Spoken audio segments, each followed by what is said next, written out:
Hi students. So ఈరోజు మనము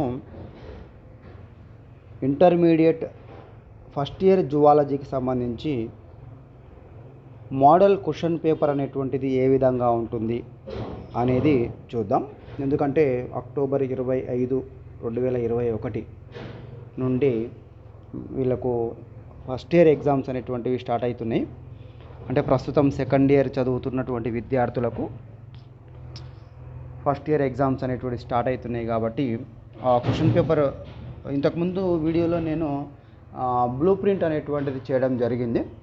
so ఎవరైనా అది చూడకపోతే కనుక నేను డిస్క్రిప్షన్లో ఆ లింక్ ఇస్తాను, చూడండి. సో ఇప్పుడు వచ్చేసి మనము ఆ యొక్క క్వశ్చన్ పేపర్ అనేటువంటిది ఏ విధంగా ఉంటుంది, ఏ సెక్షన్లో ఎన్ని ప్రశ్నలు ఉంటాయి, ఎన్ని ప్రశ్నలకు జవాబులు రాయాలి అనేటువంటిది ఒకసారి మనము పరిశీలిద్దాము. సో గమనించండి, మాదిరి ప్రశ్నాపత్రం ఇది. సో ముఖ్యంగా మనము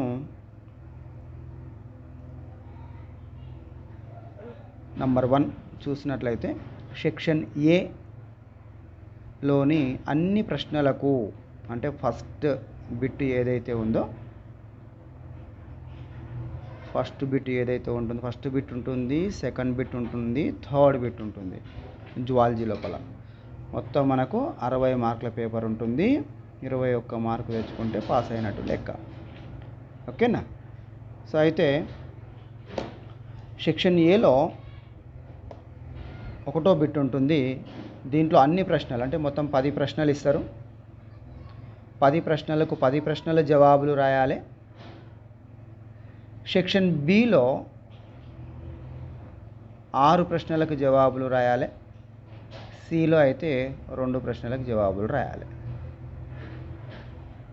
ఓకే, సో ఇది దీంట్లో ఎలాంటి మార్పు లేదనమాట. సెక్షన్ ఏలో అన్ని ప్రశ్నలు, సెక్షన్ బిలో 6 ప్రశ్నలు, సెక్షన్ సిలో 2 ప్రశ్నలకు జవాబులు రాయాలి. సో చూడండి, సెక్షన్ ఏలో 1 నుంచి 10 ప్రశ్నల వరకు ఉంటాయి, అతి స్వల్ప ఇవి, అంటే 2 మార్కుల ప్రశ్నలు. సెక్షన్ బిలో చూసినట్లయితే 11 నుంచి 22 వరకు ప్రశ్నలు ఉంటాయి, ఇవి స్వల్ప సమాధాన ప్రశ్నలు, ఒక్కొక్క దానికి 4 మార్కులు. సెక్షన్ సిలో ప్రశ్నల సంఖ్య 23 నుంచి 26 వరకు ఉంటాయి, ఇవి దీర్ఘ సమాధాన ప్రశ్నలు, ఒక్కొక్క దానికి 8 మార్కులు. ఓకే, తర్వాత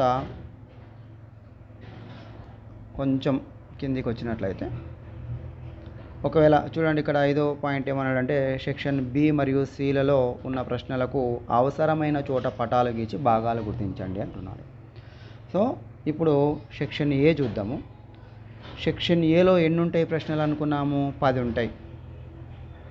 10 ప్రశ్నలకు 10 ప్రశ్నలు రాయాలి, ఒక్కొక్క దానికి 2 మార్కులు. 10 × 2 = 20 మార్కులు. ఓకే, అయితే సో చూడండి, 1వ యూనిట్ నుంచి ఫస్ట్ ప్రశ్న వచ్చింది, ICZAను విపులీకరించండి. దాని అబ్రివేషన్ రాయాలంతే, international code of zoological nomenclature అని రాస్తే 2 మార్కులు వచ్చాయి నీకు. లేదంటే తెలుగులో అంతర్జాతీయ జంతు నామీకరణ నియమావళి సంస్థ అని రాస్తే 2 మార్కులు వచ్చేస్తాయి. ఓకే, ఇంకా 2 మార్క్స్ ఇంపార్టెంట్ ఉన్నాయి. ఇది ఏంటంటే జస్ట్ మోడల్ పేపర్ మాత్రమే, ఈ రకంగా ఉంటుంది పేపర్ అని చెప్పేసి. సో మీరు ఇది ఫాలో అయినా కూడా దీంట్లో కూడా కొన్ని ప్రశ్నలు వచ్చేటువంటి ఆస్కారం ఉంటుంది తప్పకుండా. కాబట్టి ఈ పేపర్లో ఉన్నటువంటివి కూడా దాదాపు ఇక్కడ ఇంపార్టెంట్వే ఇచ్చిండ్రు.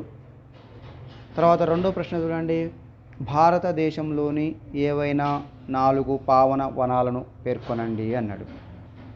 2వ ప్రశ్న ఏంటి? పావన వనాలు ఖాసీ జైగాంటియా కొండలు మేఘాలయ, ఆరావళి పర్వతాలు రాజస్థాన్ గుజరాత్, సర్గుజా బస్తర్ ఛత్తీస్గఢ్, చందా మధ్యప్రదేశ్. ఇట్లా రాస్తే మీకు 2 మార్కులు వచ్చాయి. తర్వాత నెక్స్ట్ క్వశ్చన్ ఏముంది చూడండి, హిమాటోక్రిట్ విలువ అంటే ఏంటి? సో రక్తం లోపల ఆర్బీసీలు ఆక్రమించినటువంటి స్థానాన్ని హిమాటోక్రిట్ విలువ అంటాం. తర్వాత ఆస్టియాను నిర్వచించండి. సో హేవర్షియన్ కులియా, దాని చుట్టూ ఉన్నటువంటి ఏకకేంద్రక పటలికలు, లిక్వినులు అన్నింటినీ కలిపి హేవర్షియన్ వ్యవస్థ లేదా ఆస్టియాన్ అని అంటారు. తర్వాత యాంఫిల్లు ఫాస్మిల్ల మధ్య భేదం వివరించమంటుండు. ఓకేనా. నిమాటి హెల్మెంతిస్ వర్గానికి చెందినటువంటి జీవుల లోపల ముఖ భాగంలో ఉండేటటువంటి రసాయన గ్రాహకాలను యాంఫిల్ అంటాము. అదేవిధంగా పరాంతంలో ఉన్నటువంటి గ్రంథి జ్ఞాన కణాలను ఫాస్మిల్ అంటాము. ఓకే. తర్వాత నెక్స్ట్ చూస్తే సో 6వ ప్రశ్న గమనించండి. 2 మార్కుల దాంట్లో 6వ ప్రశ్న గమనించినట్లయితే ఫెరిటిమాలో రక్త గ్రంథులు అంటే ఏమిటి అన్నాడు. రక్త గ్రంథులు. సో ఇవి రక్త గ్రంథులు అనేటువంటివి 4, 5, 6 ఖండితాల లోపల, ఫెరిటిమా అంటే వానపాము చూడండి. సో వానపాము లోపల 4, 5, 6 ఖండితాలలో రక్త గ్రంథులు అనేటువంటివి ఉంటాయి. ఇవి రక్త కణాలను అదేవిధంగా ప్లాస్మాలో కరిగి ఉండేటటువంటి హీమోగ్లోబిన్ను ఉత్పత్తి చేస్తాయి ఈ యొక్క రక్త గ్రంథులు అనేటటువంటివి. సో రక్త కణాలు అనేటటువంటివి భక్షక కణాల యొక్క స్వభావాన్ని కలిగి ఉంటాయి అని రాస్తే 2 మార్కులు వస్తాయి. తర్వాత 4 పిండ బాహ్య త్వచాల పేర్లు తెలపండి అన్నాడు. సో ఉల్బము, ఆలిందము, పరాయువు, సొనసంచి అని చెప్పేసి 4 రాస్తే సరిపోద్ది. తర్వాత ఎంటమీబా హిస్టాలిటికా అవికల్పిక అవాయు పరాన్నజీవని ఎలా చెప్పగలవు అంటున్నాడు. అంటే ఎంటమీబా లోపల మైటోకాండ్రియాలు అనేటువంటివి ఉండవు కాబట్టి దాన్ని అవికల్పిక అవాయు పరాన్నజీవిగా మనం చెప్పొచ్చు అనమాట. తర్వాత కోక్, స్మాక్ దేని నుంచి లభిస్తాయి అంటున్నాడు. చూద్దాం. సో కోక్ లేదా దీన్ని కొకైన్ అని అంటాం మనం. ఎరిథ్రోజైలం కోకా అనేటువంటి మొక్క ఆకుల నుంచి లభిస్తుంది కోకు. తర్వాత స్మాక్, దీన్ని హెరాయిన్ అని కూడా అంటాం స్మాక్ను. పెపావర్ సోమ్నిఫేరం అనేటువంటి మొక్క నుంచి సేకరిస్తారని రాయాలి. తర్వాత సర్కేడియన్ లయలు అంటే ఏమిటి? సో 24 గంటల కాలంలో తిరిగి ఆ యొక్క ప్రక్రియ అనేటువంటిది పునరావృతం అయితే దాన్ని సర్కేడియన్ లయలు అంటాము. ఫర్ ఎగ్జాంపుల్ పగలు, రాత్రి, అదేవిధంగా నిద్ర, మెలకువలు, ఋతుచక్రము, ఇవన్నీ కూడా మనం ఎగ్జాంపుల్గా చెప్పవచ్చు అనమాట. అంటే ఒకే పద్ధతిలో పునరావృతంగా జరిగే ప్రవర్తన ప్రక్రియను లయ అంటారు. 24 గంటల దినదైర్ఘ్య వ్యవధిలో జరిగేటటువంటి జీవలయలను సర్కేడియన్ లయలు అంటారు అని రాయాలి. సో ఈ రకంగా. తర్వాత సో ఇవి మొత్తం 10కి 10 రాసేది ఉంటుంది చూడండి, గుర్తుపెట్టుకోండి.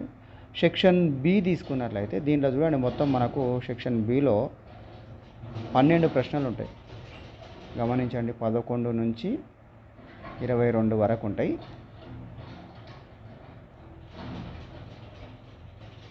ఒకటి, 2, 3, 4, 5, 6, 7, 8, 9, 10, 11, 12.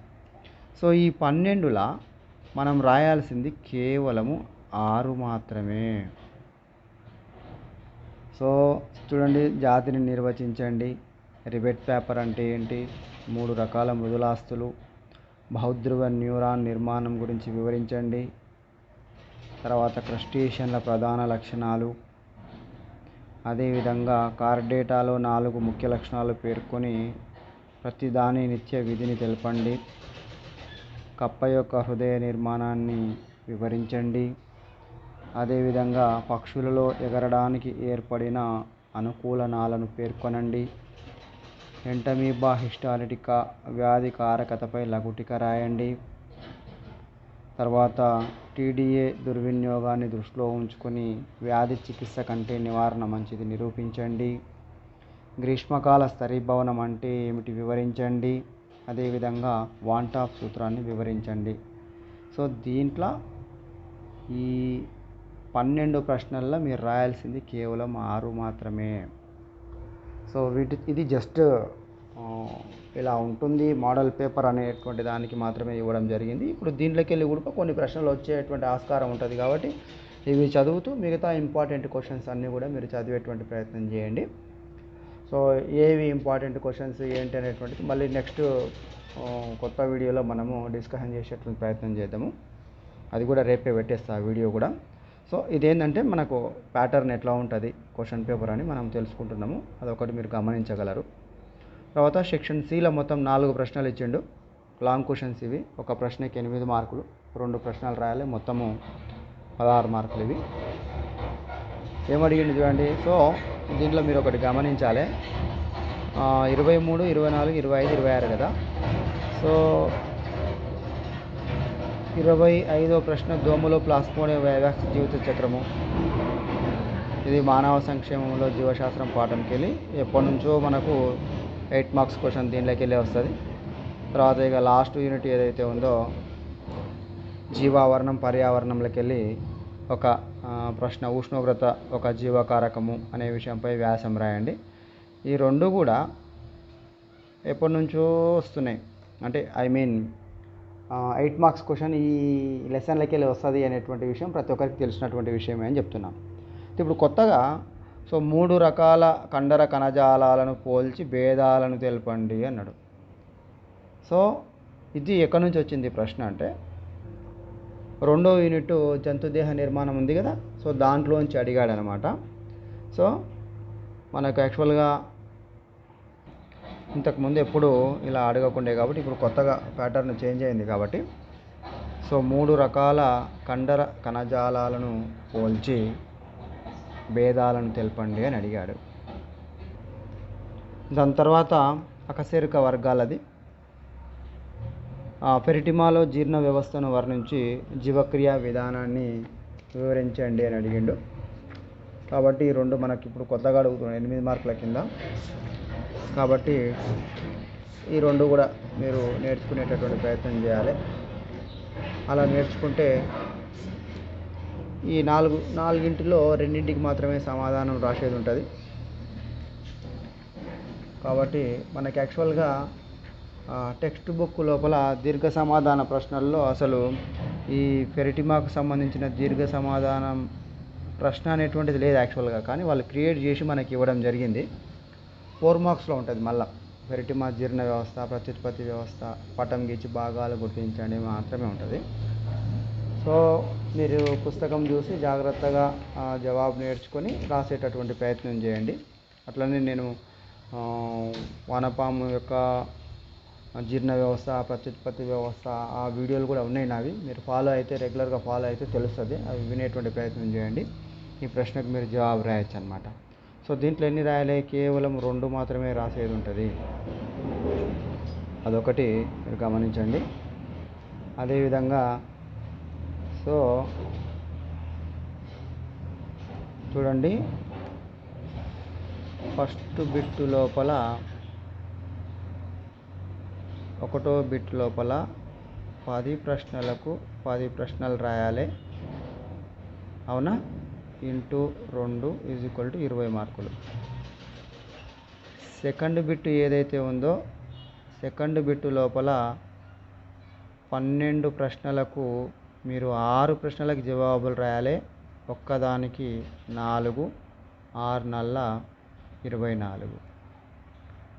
మూడో బిట్ ఏదైతే ఉందో దాంట్లో 4 ప్రశ్నలు ఇస్తుండ్రు, మీరు రాయాల్సింది 2, ఒక ప్రశ్నకి 8 మార్కులు, 2 × 16. ఇప్పుడు చూడండి, 6, 4, 10, 0, 1, 1, 2, 4, 2, 6, 60 మార్కులు. ఓకే, సో ఈ రకంగా క్వశ్చన్ పేపర్ అనేటువంటిది ఉంటుంది కాబట్టి చాలా సింపుల్గా ఈజీగా మీరు రాసేటువంటి ప్రయత్నం చేయండి. ఈ క్వశ్చన్ పేపర్లో ఉన్నటువంటి ప్రశ్నలతో పాటు మిగతా ప్రశ్నలు కూడా, ఇంపార్టెంట్ క్వశ్చన్స్ కూడా నేర్చుకునేటువంటి ప్రయత్నం చేస్తే దాదాపు అన్ని ప్రశ్నలకు జవాబులు రాయొచ్చు. సో ఒకసారి బ్లూ ప్రింట్ కూడా మీరు ఫాలో అయ్యి చూసుకొని ఏ లెసన్కు ఎక్కువ ప్రిఫరెన్స్ ఇచ్చిండ్రు, ఎక్కువ మార్కులు ఏ యూనిట్కి వెళ్ళి వస్తున్నాయి అని తీసుకొని ఆ లెసన్ను బాగా చదివినట్లయితే ఇంకా మంచి మార్కులు మీరు స్కోర్ చేయొచ్చు అనమాట. Okay, thank you very much. Thanks to all.